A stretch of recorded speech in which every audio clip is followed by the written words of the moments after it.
through one simple little act, we can cultivate a world that is more diverse, unified, and collaborative, less divided and lonely.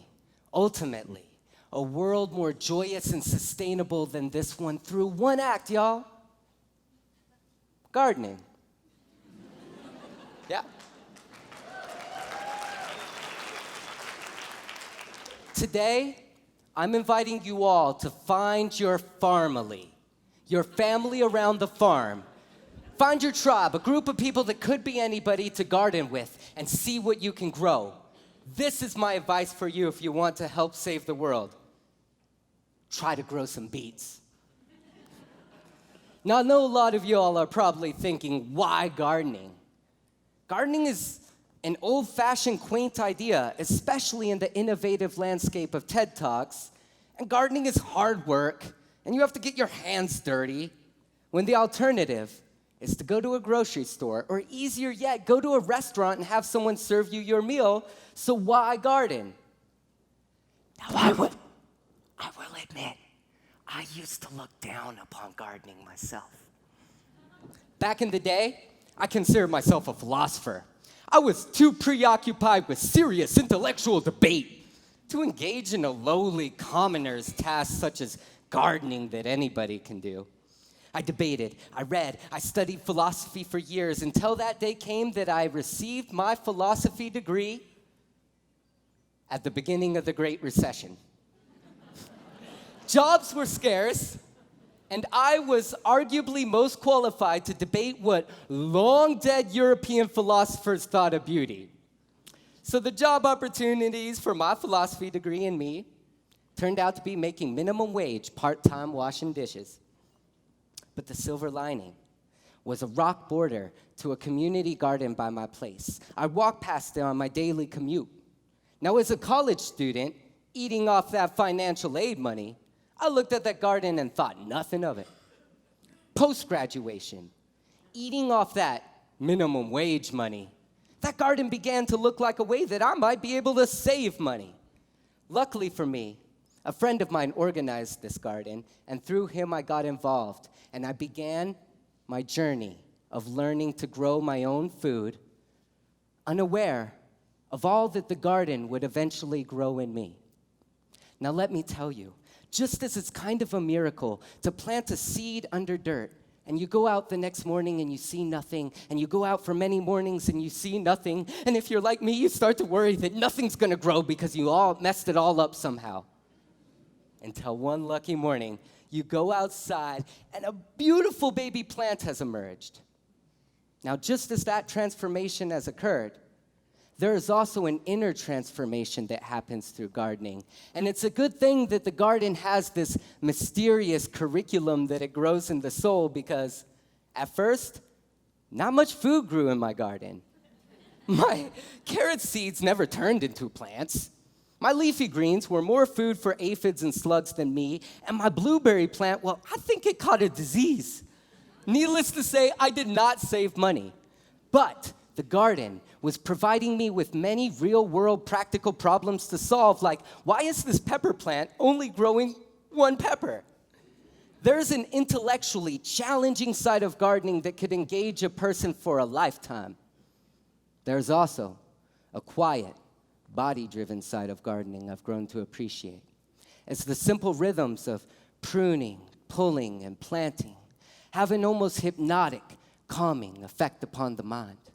Many a time I've been stressed and went to the garden to pull weeds, and by the time that my garden plot was free from weeds, my mind too was clean from unnecessary thoughts, no longer hampered by the hamster wheels of anxiety. In this world we live in today, with how fast it moves, how much information is out there, and how much stress exists, the garden provides a respite, a chance to slow down, simplify, and calm the mind. For it is then that the garden will whisper its wisdom through that seed becoming a plant or a flower becoming a fruit. And when we listen, we learn that all things change in this persistence of impermanence. So to be a good gardener, One must become the scales that helps keep a balance in this life and death process. To be a successful and sustainable gardener, one must find ways like composting to give nutrition and care to the soil in return for that harvested food. And through this give and take, a gardener enters into a conversation with the natural world. And a good gardener is more like a community organizer than a dictator. Because while a dictator tries to impose with their planting, applies synthetic pesticides, tries to dominate the conversation, and kills the soil and local ecology in the long term, a community organizer listens and tries to guide the momentum of the conversation for the benefit of all. A good gardener works with the unique resources and characteristics of the land, and they appreciate the diversity that that land provides. For example, dandelions, comfrey, they're considered scourgeful weeds by many. I consider them a resource. In my garden, they're composted to form compost tea to fertilize the plants I'm trying to grow. What I'm trying to say is maybe a plot of soil is better suited for one plant over another. Maybe you should grow cabbage and not corn. Or maybe a different variety of corn. Or maybe that volunteer baby zucchini plant really just needs to grow where it sprouted. Maybe it doesn't. But this is a conversation. So when the leaves fall, apply mulch, I say, because through countless generations, nature's figured out some ingenious systems to support itself that we, us humans, are wise to study from and implement. And what if we take those lessons learned from the garden and metaphorically apply them, like compost, you could say, to this human world? For if you think about it, a healthy plant depends on what type of soil it is in, what nutrients are available, how much light, water, and space it is getting, and what plants are around it. A healthy plant is the product of healthy relationships. And each type of plant has different needs that it seeks from its relationships. What if we are similar? And that the type of relationships that produce healthy plants is not too different from the nature of the relationships that produce healthy humans. In both cases, having one's needs met through their relationships is a key to a healthy life. Now, in the garden, competition certainly exists.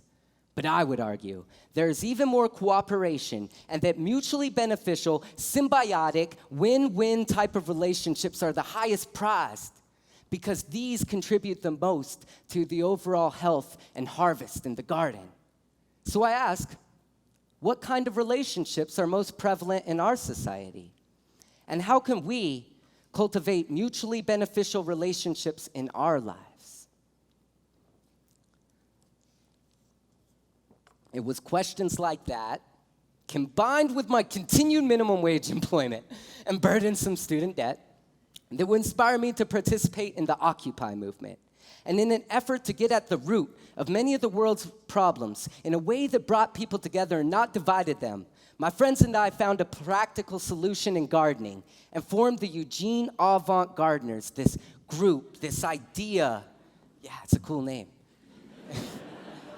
This movement to create Farmily and sustainable food distribution networks, guided by the belief that access to healthy food is a human right for all of us humans, and that the way that we grow food matters. So we began to host free workshops and work parties. We gave away veggie starts in parks and street corners. We created seeded paper and wrote our poetry, pictures, and prayers, planted this paper to grow bee pollinator-friendly wildflowers. We made seed balls and magazines. We had more work parties, turning lawns into gardens and giving the food away for free, and soon found that our little ragtag bunch of activists, artists, and gardeners was actually part of a much larger ecology of gardening-related organizations, because there's a true hunger for this work in the world today. And that's why I'm trying to serve you this food for thought right now, because I've seen amazing things happen when people gather in the garden. I've seen the garden heal people. I've seen lonely people, lost people, traumatized people, homeless people have their lives transformed and find place, purpose, and pride through developing their skill of growing food. because it feels good to be able to feed yourself, if just for part of a meal. It feels good to put food in another's belly. It feels good to volunteer for a positive cause and to, at the end of the day, be able to see the difference you have made, even if it's just a humble pile of weeds you have pulled. More than once, I've seen volunteers at these work parties spend hours doing mundane labor tasks such as breaking down brush, and then be slightly sad when the work party is over because the experience was such a good time. Very often, volunteers in these work parties naturally, almost like bees, sink into a harmony with each other and their tasks. Friendships are formed, if just for a day. One moment, names are exchanged. The next, someone has a story to tell or a song to share. A gardening tip is given, a recipe is received, and casually, informally, we teach each other about gardening and life. Or we just joke around about silly stuff. Or we stay silent. But either way, this is how bonds between people who might never otherwise cross paths can form. Because I've gardened with proud military veterans and radical anarchists. I've gardened with indigenous elders and people of the Baha'i and Sufi faiths. I've gardened with the homeless and people from affluent backgrounds alike. People I don't think I would have met if not for gardening projects. In an age where conflict, division, and misunderstanding is so tragically common, I truly believe that we can use the garden to bring people from all walks of life, from all races, from all ages, from all classes, from all genders together. In other words, food is our common ground. But it is hard work, and you will have to get your hands dirty. Luckily, though, I tell you, that there are microbes in the soil that upon contact with the skin of our hands set off a chemical reaction that produces serotonin. And serotonin helps us feel happy. So for like me, what I hear is even science is saying, go to the garden, get your hands dirty, and grow food. Because studies say the gardens improve community morale and decrease crime in areas near them. Grow food, because the average farmer's 58 years old, and the average meal travels 1,500 miles from farm to fork. Grow food, because gardens provide fresh food amidst industrial food deserts and provide access to healthy nutrition. In an age of diabetes and obesity-related illnesses, grow food, because at least in my experience, getting my children involved in the garden is the easiest way to get my children to eat healthy food. Grow food, because studies also say that people find more satisfaction in that food that they grow themselves, and I think you all will agree that the onions and blueberries and even the spinach just taste a little sweeter when you grow it yourself. One of the great things about gardening is that anybody can do it. Not a green thumb. Start with some non-fussy perennials, such as a raspberry. Grow a hardy potato that can tolerate your learning curve. If you live in a cold climate such as Bend, it's freezing here, by the way, there are plenty of cold season vegetables such as beets, beans, and peas, radishes, kale, and cabbages to grow within those colder climates.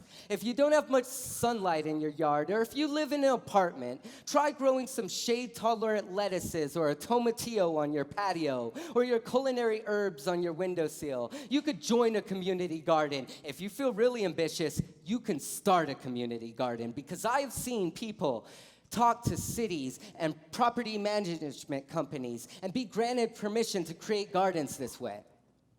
I've seen people not ask and create gardens anyways. Real talk, just grow food.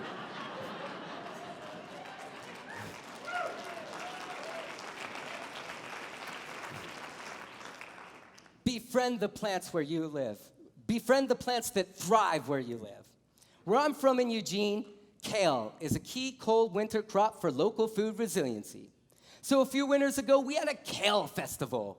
We had a concert of music and poetry celebrating kale. We had a kale workshop. We had a kale potluck. We even became a part of Eugene's first Friday art walk for a night and had a live interactive kale art making party. I tell you about my experiences just to inspire you with your gardening projects, because so much is possible when we gather together in the garden. To garden with friends is a good time, and ultimately, gardening is good for the planet. So I invite you all to find your Farmily and go to your garden. Don't let those gardening failures stop you. Don't let the fact that you will probably still buy most of your food from the store stop you. I do. What matters most is that you attempt to grow some of your own food and that perhaps you share that experience with another human being. That's all I'm asking today, because I know that the garden will grow the rest in time. Thank you all very much.